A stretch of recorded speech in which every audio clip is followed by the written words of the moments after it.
Құрметті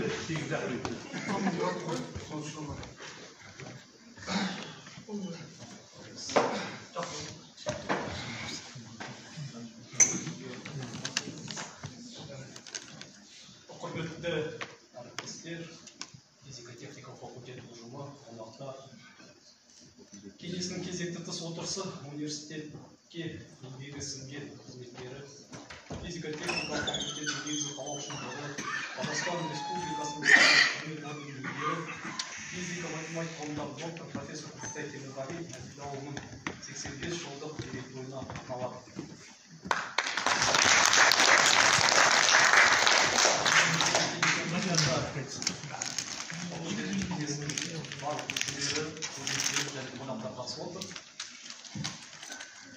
Қонақтар, құттықтау сөзін басқарма мүшесі әлеуметтік мәдени даму жөніндегі проректор Мейіржан Жакевичке беріледі.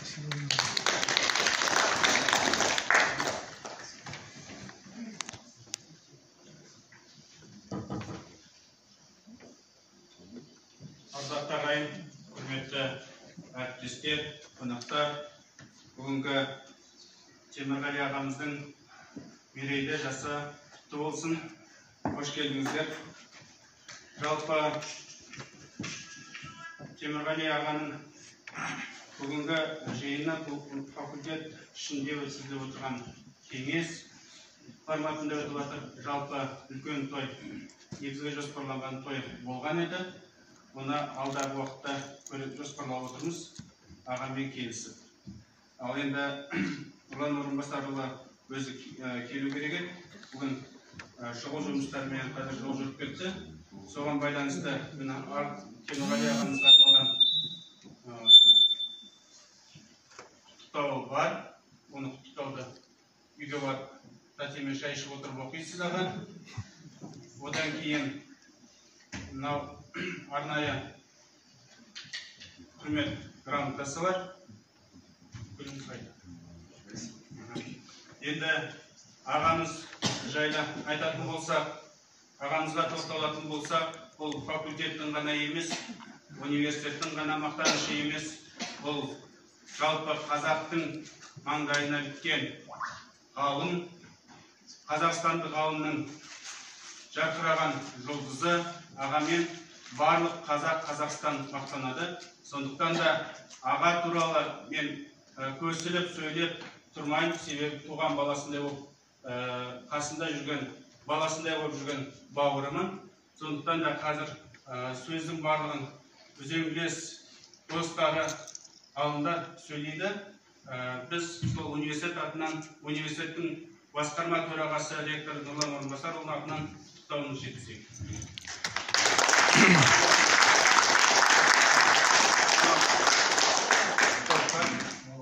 Құрмет грамотасы. Қайда құрмет грамотасы ішінде?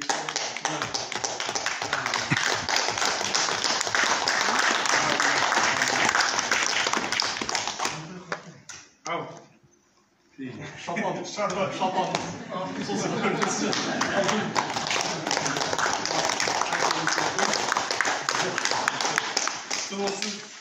Ағамызбен мақтана берейік, ағамыздың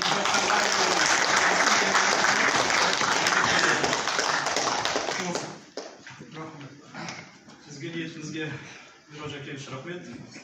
Құрметті әріптестер, құрметті қонақтар, өзімізді мынау факультеттің атымыздан Темірғали Әбділдаұлын құттықтауға рұқсат еттіңіздер. Енді Темке, сіз енді көп жылдар еңбек жасадыңыз, факультетке үлкен үлес қосып жатсыз дамуына. Енді еңбегіңізді айта кетсек, 31 ғылым кандидатын, 2 философия докторын және 8 ғылым докторын дайындаймыз. Қазір таңда барлық өз шәкірттеріңіз тек Қазақстанда емес, әртүрлі шет мемлекеттерде де жүр. Сіздің мынау факультеттің атыңыздан құттықтауға рұқсат етіңіздер.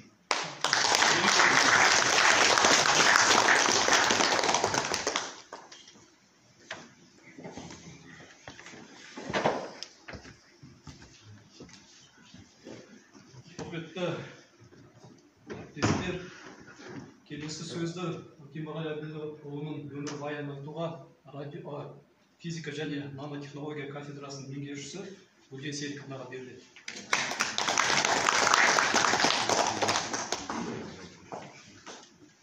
Қош келдіңіздер, құрметті қонақтар, әріптестер және студенттер. Бүкетай Темірғали Әбілдаұлы 1938 жылдың наурыз айының 25 жұлдызында Қарағанды облысы Жаңарқа ауданының Жеткіншек ауылында, қазіргі Сейфуллин атындағы ауылда шаруа отбасында дүниеге келген. Алғашқында 1946 жылы Жеткіншек ауылындағы орта мектепте, кейін Қызылағаш бөлімшесінің бастауыш мектебінде оқыған Темірғали Әбілдаұлы оқуын Алматы қаласындағы номер 12 қазақ орта мектеп-интернатында 1957 жылы тәмамдады. Орта мектепті аяқтағаннан кейін өз ауылында 2 жыл шопан болып қызмет атқарды.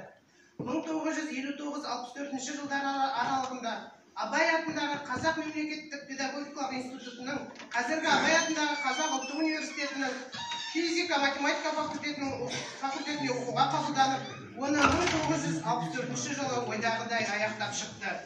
Ғылымға құштар Темірғали Әбілдаұлы алған білімін ұштастыру мақсатында 1964 жылы Эстонияның Тарту қаласындағы Тарту университетіне стажер ретінде қабылданып, келесі жылдары аспирант атанды. Аталған университетке КСРО-ның әр түкпірінен келген жастар ғылымның бір белесіне шығып, кандидаттық диссертацияларын ойдағыдай қорғап жатты. Сол кездері өзімен бірге өмірге аяқ басқан жас маман Рахима апайымыз да бұл кісінің жанынан табыла білді. Диссертациялық жұмысын жазып бітіргеннен кейін Темірғали Әбілдаұлы академик Лущиктің ғылыми жетекшілігімен 1970 жылы Тарту мемлекеттік университетінің мамандандырылған ғылыми кеңесінде мыс және күміс иондарымен активацияланған сілтілі галоидтық кристалдардағы люминесценция орталықтарының табиғат атты кандидаттық диссертациясын сәтті қорғады. Аспирантураны бітіріп, әрі ойдағыдай қорғап шыққан жас ғалым одан әрі елге қайтып, өз білім алған Абай атындағы Қазақ мемлекеттік педагогикалық институтының теориялық физика кафедрасының доценті қызметке, ал өз іскерлігін көрсете білген жылдары физика-математика факультеті деканының орынбасары қызметтерін атқарды. 1978 жылы Қарағандыда жаңадан ашылған университеттің ректоры академик Евгений Арыстанұлының арнайы шақыртуымен физика факультетінің қатты дене физикасы кафедрасының меңгерушісі болып қызметке кірісті. Келген жылдан бастап өз әріптестермен бірге жаңадан ашылған университеттің іргетасын қалауға кірісіп кетті. Темірғали Әбілдаұлының одан кейінгі өмірі жаңа ашылған Қарағанды мемлекеттік университетімен тікелей және үзіксіз байланыста жүрді. Әр жылдары физика факультетінің деканы, университеттің ғылыми жұмыс жөніндегі проректор қызметтерін атқарды. Өз әріптестермен бірге отырып, Қазақстанда екінші болып ашылған университетіміздің физика факультетінің өрлеп дамуына атсалысқан ағалары Қанапия Мүбәрәкұлы, әріптестері Жамбыл Сәулебекұлы, Қанат Төлеуханұлы, Сағатбек Дәрбекұлы, Ақылбек Жүрсінұлы және өзі ашқан кафедра ұжыммен бірге мыңдаған шәкірттерге өмір жолында ғылым мен білімге жол аша білді. Ұжыммен бірге мәдени іс-шараларды басы қасында болып, атақты адамдармен кездесулер ұйымдастыра білді. 1981 жылы физика факультеті үшін айрықша жыл болды. Ол жылы факультеттің қазіргі оқу ғимаратының іргетасы қаланды. Темірғали Әбілдаұлының жетекшілігімен Қарағанды мемлекеттік университетінде бірнеше ғылыми зертханалар құрылды.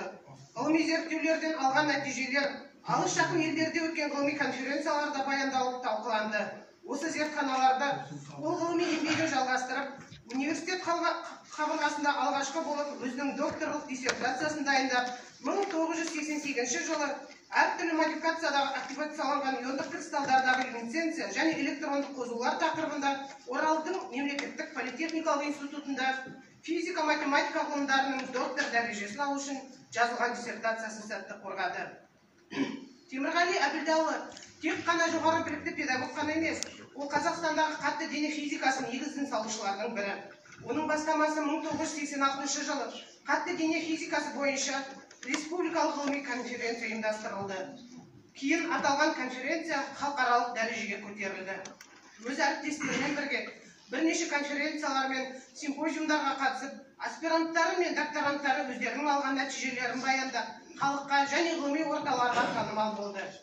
Ең үлкен жетістіктері Кембридж университеті жанында құрылған халықаралық өмірбаян орталығы оған физика ғылымына қосқан жаңалық үшін 20 ғасырдың ғұлама атағын берді. яғни аты ойылып жазылған күміс медаль мен грамота тапсырылса, ал 2002 жылы халықаралық жыл адамы атанып, алтын медаль мен диплом тапсырылды. 2007 жылы Оксфорд университетінде арнайы дәріс оқыды. Қазіргі таңда Темірғали Әбілдаұлы физика және нанотехнологиялар кафедрасының еңбегі сіңген профессор, халықаралық ақпараттандыру және ұлттық жаратылыстану ғылымдары академияларының академигі. Білім беру, ғылым жолындағы еңбектері бағаланып, ұшқыш ғарышкер Гагарин атындағы медалімен, білім беру саласында ерен еңбегі үшін Қазақстан Республикасының білім беру ісінің құрметті қызметкері белгісімен марапатталып, Қарағанды мемлекеттік Бөкетов атындағы университетіне еңбегі сіңген қызметкер атағы берілді.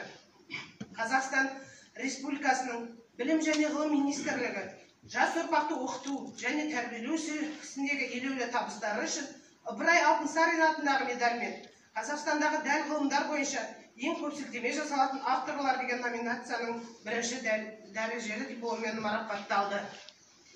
2007-2018 жылдары 2 рет жоғары оқуының үздік оқытушы грантының иегері атанды. Темірғали Әбілдаұлы Жаңаарқа ауданының Қарағанды қаласының құрметті азаматы, елінің қоғамдық өміріне белсенді түрде қатысқаны үшін замандас 2010 қалалық сайысының жеңімпазы, мемлекеттік тілімізге шынайы жанашырлық танытып, қазақ тілінің өркендеуіне нақты ісімен үлес қосқаны үшін тіл жанашыры құрмет белгісінің иегері атанды. Қазақстан халқы ассамблеясына 20 жыл медалімен, Қазақстан Республикасының тәуелсіздігіне 25 жыл мерекелік медалімен және ерен еңбегі үшін медалімен марапатталды. Ал Қазақстан Республикасының президентінің 2022 жылдың 17 наурыздағы жарлығы бойынша құрмет орденімен марапатталды. 2022 жылдан бастап жаңадан қайта түрленген Ұлытау облысының құрметті азаматы. Темірғали Әбілдаұлы 500-ден астам ғылыми мақаланың, 3 монографияның, 6 авторлық куәліктер мен патенттердің, 10-нан астам оқулықтардың авторы. Оның тікелей ғылыми жетекшілігімен 31 ғылым кандидаты, 2 философия докторы және 8 ғылым докторы диссертациялық жұмыстарын сәтті қорғады. Темірғали Әбілдаұлының жүріп өткен жолы өсіп келе жатқан жас ұрпаққа өнеге 80-нің 5-еуіне келген ағамызды туған күнімен шын жүрекпен құттықтаймыз.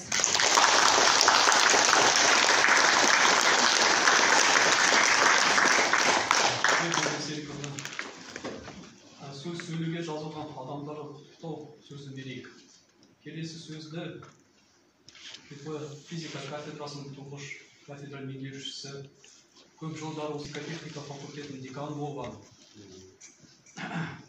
Әл-Фараби атындағы Қазақ ұлттық университетінің профессоры Тұрмағамбетов Абубек Жосыновичке береді.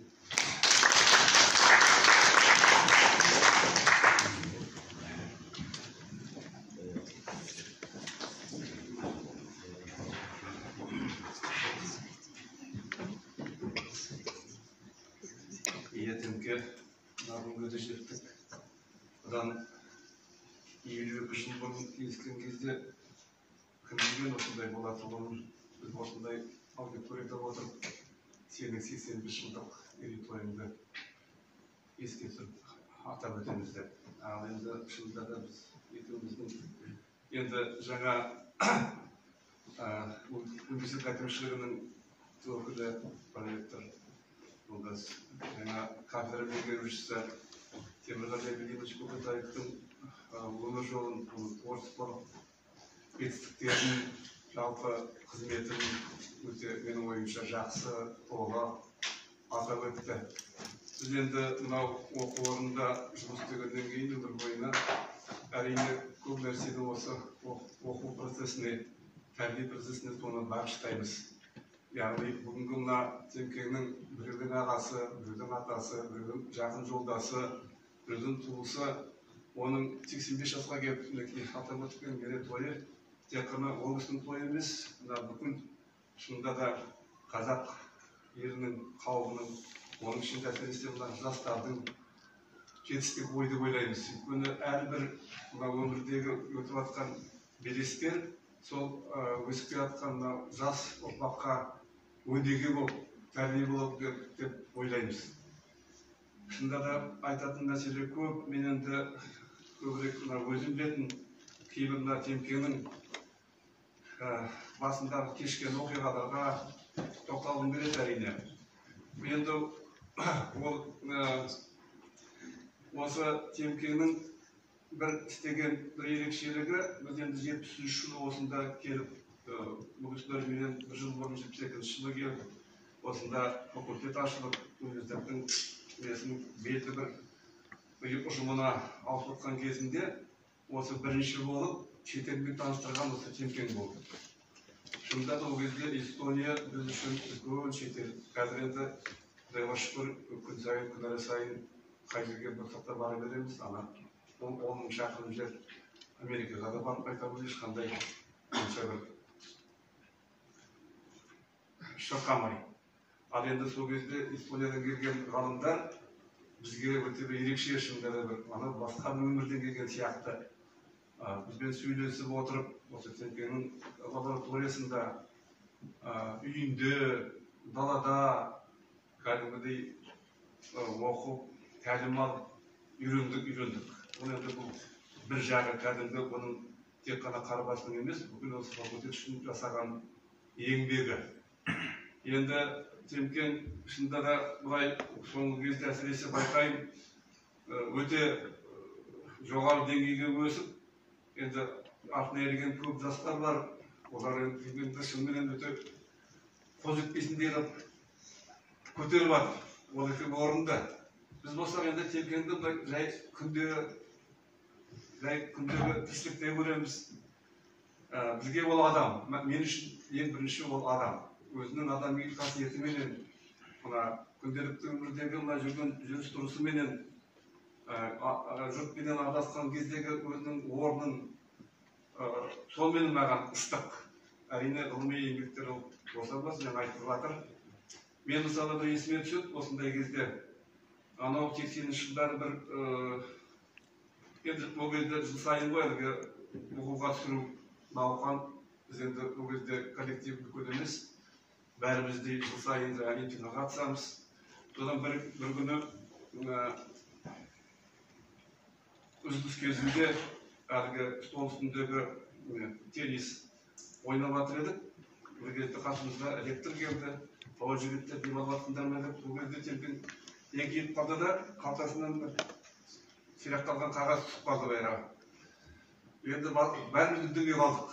Күтіп тұрған енді. Керек түсінікті ғой дейді екен. Енді басқалар болса, қалып қалар ма еді? Бұл кісі айтты, ой, баланың жол екен, қойшы деп алды да, орындарға тәсе салып қағазды. Біз бұрш етіп күдік та, лекторын айтпай-ақ қойын, ол кісі қазір жоқ. Үндемесе басын бір шайқады да, түтіндегенсіп, ол кісі де кетіп, түсіне қойды да, кете қалды. Одан енді тағы тұрмыз, осындай кезде айтады, дегенменді бала ғой, болашағы бар, құлап жүрер осы деп, орнадан барып, қағазды қайталайды.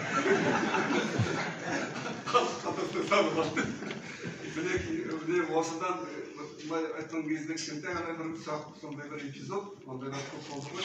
Бірақ оның әркімнің қолынан келгені келмейді, сондай бір орысша айтқан кезде непосредственно деген сияқты.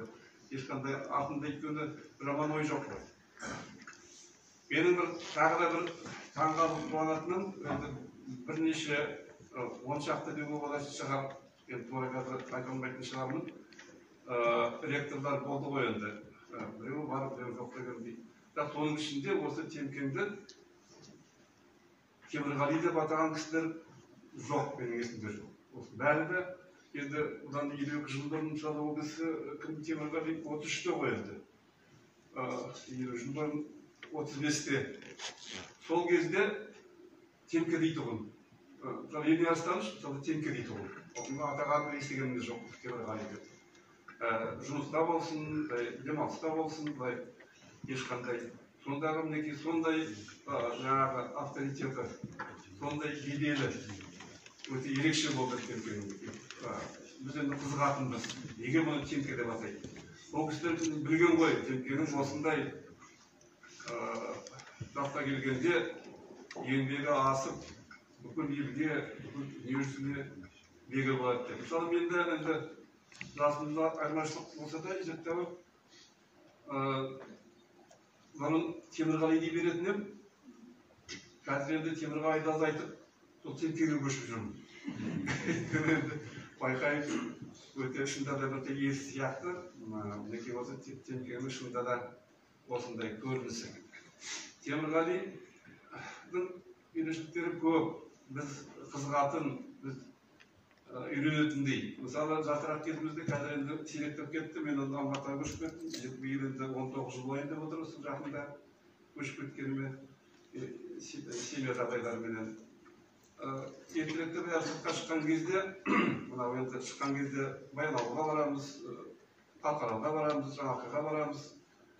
Біраз шыққаннан кейін қаланың сыртына шығып, ай, шіркін-ай, мынау кең дала Қазақстан, елім-ай деп, ішіндегі енді кешіріңіздер, былай киімдерін шешіп, мына қазақтың жері, қазақтың жері мені аймаласыншы деп тұрады ғой. Енді ол да бізге кезінде бір түрлі есту сияқты еді. Мен енді 7-8 жас кіші жылда. Ал енді қазір ойласам, оның өте мағынасы менен сондай бір несі өте зор екен. Ол Темкен шынымен қазақ елінің баласы. Біз бәрімізді айта алмаймыз, мысалы менің ондай правам жоқ деп айтуға деп ойлаймын шын айтқан кезде. Шынымен кәдімгі өзі сүйегіменен, етіменен, бүкіл тәрбиесіменен осы қазақтың жерінде туған, қазақтың жалауын жіберетіп жүрген жігіт. Оған себеп неке соңғы кезде неке әбден жасы кемеліне келген кезде мына қазақ тілін іске асырамын деп, соның абыройын өсірем деп қаншама атсалысып жүр. Бастаған кезде енді 10-15 жыл бұрын шығар деп ойлаймын. Жұрттың бәрі онша түсіне қойған жоқ Темкенің осындай ойларын. Қазір ғой кішкене бәрімізді былай қазақ болғымыз келіп, қазаққа былай сүйеніп, қазір түсінікті болды мысалы. Ал ол кезде ол мен өз ойлаймын, Қарағанды облысында тіпті жалғыз болған шығар мүмкін бастаған кезде сондай бір ойларды бастап, елдің алдына шығып, сөйлеп, газетке жазып, баспаға жазып деген сияқты біздің ойларын білдіріп. Енді жасыратыны жоқ, кішкене қалжыңдап ойнайтын біз ол кезде. Ол сенің физикаң бар емес пе деп жоқ, біз ол кезде қателескен сияқтымыз. Қазір не көріп отырмыз, қалай екенін. Осы қазақ тілінің алға басу бойында әрбір осы әрине көп керек қамқорлық қазақ тіліне. Бірақ соның осындай бүгінгі деңгейіміз жетуінің өзі оңай емес. Сол жұмысты негізін қалаған осы Темірғали Ізбайевич Өкетай. Енді не айтам, мынау бір жақсы болып, абырой болып, өзі 72 жылы ашылар кезде Алматыдан келген Темкен келген бетте бірден кафедраны меңгерді. Көп жұмыс істеді, жаңа санмен айтып, жетістіктерін айтып жеткізді ғой. Әйтеуір бір жақсы болғанда байқайым Қарағанды елі өзінің елі ғой, туған жері сыйлап, абыройын көтеріп, бұлай атын асырып жатыр. Оған өте қуанышты, енді достары, жолдастары өте қуаныштымыз. Бүгінгі отырыста жас балдар келіп отыр, жас мұғалімдер келіп отыр. Осы Темкеннің жолын берсін. Темкендей болыңыздар кем дегенде. Әйтпесе асып түсіңдер, оған Темкен ешқандай оған неткені сылмайды. Осындай Темкен сияқты адамдар болған кезде ұжым негізінде алға басады ғой деп ойлаймын. Бұл өйткені тек қана мынау оқушы балдарға емес, сонымен қатар оқушыларға да үлкен үлгі, үлкен тәрбие. Темке осы жолыменен жүре бір өткенде бір айтып ем, ендігі бір тойды 90-ға келген кезде тойлармыз деп. Шыдай алмай, 85-інде жоқ болмас, осы кім білген қалай болады деп, күнбіз тоқымайсы 85-ді атап өтейінші деп, бүгін біз жиналып отырмыз. Тек қана 85 емес, 86-ды, 87-ді, әйтеуір сенің күн сайынды осы той думам көп болып, осындай маңайында халық мол болсын деп тілектеспін. Мына физика факультетінің, физика-техникалық факультеттің ұжымына бір жағынан қызығамын.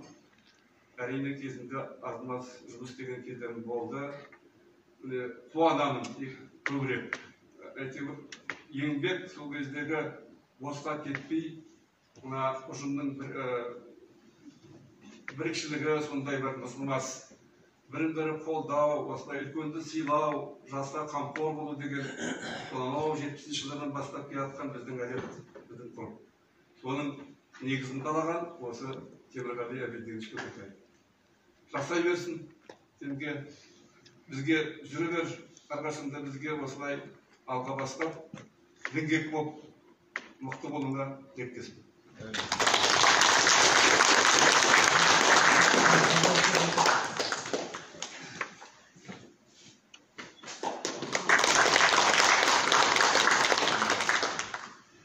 Мен бір-екі ауыз сөз айтқым келді.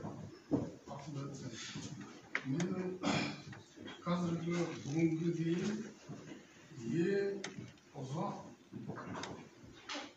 дос болған адам біреу. Қалғандардың көбісі қайтыс болып кетті. Ауылда дос болған адамдардың да қайтыс болып кетті.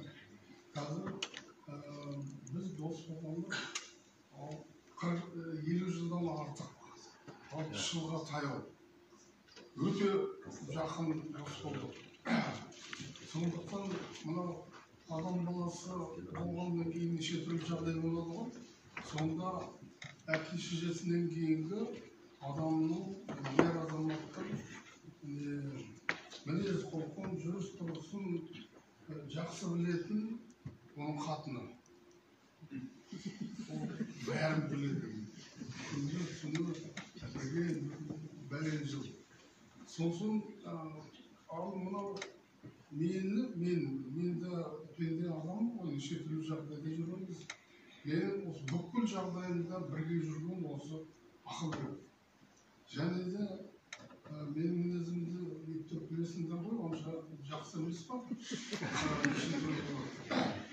Сонда маған осы көп адам, мен мақалдау адам болуым керек, солай айтқаным дұрыс, осылай деп бүкіл сөйлейтін, ылғи қызметте завкар, декан, проректор дейін бардым ғой.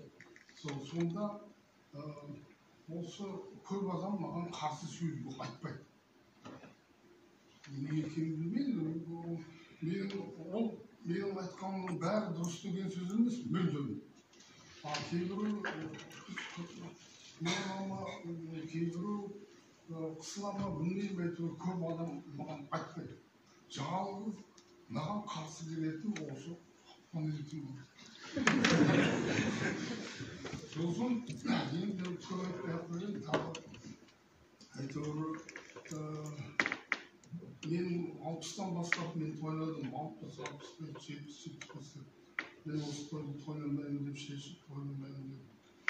Өйткені 80-ге келгенде тойдан мен айтып қойдым. Және арақ ішпей тұрып, ең басында өзім сөйлеп, 90-ды той жасаймын, оған мен жасамаймын. Сонда енді Құдай апарам, кім біледі, мен баратын шығармын, соған тырысам. Әйтпесе анау өтпасам өтірік айтып алып кетіп қалды ғой деймін. Енді содан кейін ақылбектің мынандай жазыла сөйлегенін бірінші жаңағы тойдың бәрінде болды. Ресми ғана сөз айтатын, ресми ғана айтып қойып. Қазір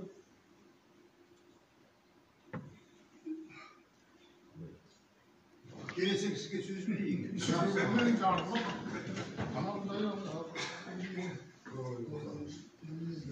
Өмірде болған анандай нәрселерді де жаңағы алып шығып айтып өмір ондайды айтпайды. Жаңағы қағаз деген ол барлығы ол уақытта үлкен адамдар біледі. 10 шақтыдан қағаз жүреді. Мен барып алайын десем, маған екен айтты, анау сенікі, сенің шыққан. Қалай мен өзім? Сондықтан мен ризамын өміріме осындай адам. Дос сәттен.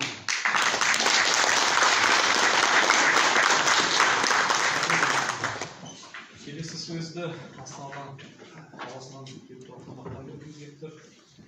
әлем халықтарының жазушыларының одағының мүшесі, Қазақстан Республикасы Президентінің сыйлығының лауреаты, құрмет орденінің иегері, Қазақстан құрмет журналисі Айтбай Сәлімбек.